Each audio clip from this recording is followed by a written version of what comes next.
ദൈവം വിചാരിച്ചാൽ പോലും തകർക്കാനോ നശിപ്പിക്കാനോ കഴിയില്ലെന്നുള്ള ആത്മവിശ്വാസവുമായി യാത്ര തിരിച്ച് അതിൻ്റെ ആദ്യ യാത്രയിൽ തന്നെ മഞ്ഞുമലയിലിടിച്ച് അറ്റ്ലാന്റിക് സമുദ്രത്തിൻ്റെ അടിത്തട്ടിലേക്ക് മുങ്ങിപ്പോയ കപ്പൽ.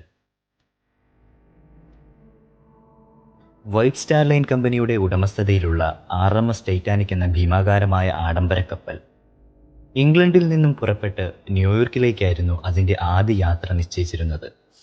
പക്ഷേ RMS ടൈറ്റാനിക്കിൻ്റെ വിധി മറ്റൊന്നായിരുന്നു.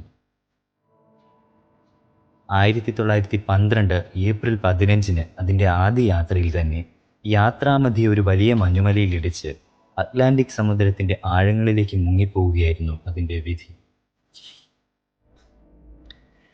ഏതാണ്ട് 1517 പേരുടെ ജീവനാണ് അന്നത്തെ ആ അപകടത്തിൽ നഷ്ടമായത്.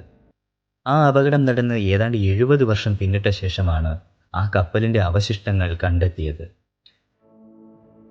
ടൈറ്റാനിക്കിൻ്റെ അവശിഷ്ടങ്ങൾ വീണ്ടെടുക്കുവാൻ ഒരുപാട് ശ്രമങ്ങൾ നടത്തിയെങ്കിലും ആ ശ്രമങ്ങൾ ഒന്നും വിജയം കണ്ടില്ല.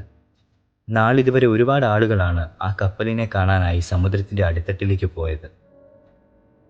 2023 ജൂൺ മാസം ടൈറ്റാനിക് സന്ദർശിക്കാൻ അറ്റ്ലാന്റിക്കിനടിയിലേക്ക് പോയ ടൈറ്റാൻ എന്ന പേടകം അപകടത്തിൽപ്പെടുകയും 5 പേര് മരിക്കുകയും ചെയ്തു.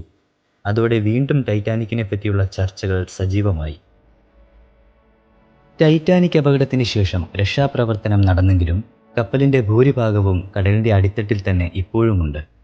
ദുരന്തത്തിൻ്റെയും മനുഷ്യനാടകത്തിൻ്റെയും കഥ നിരവധി പുസ്തകങ്ങളിലും പരാമർശിക്കുന്നുണ്ട്. ടൈറ്റാനിക് എന്ന ആഡംബര കപ്പൽ ഓർമ്മയായിട്ട് ഇന്ന് 112 വർഷങ്ങൾ പിന്നിട്ടെങ്കിലും ഇന്നും ടൈറ്റാനിക് ഒരു മായാത്ത ഓർമ്മയാണ്.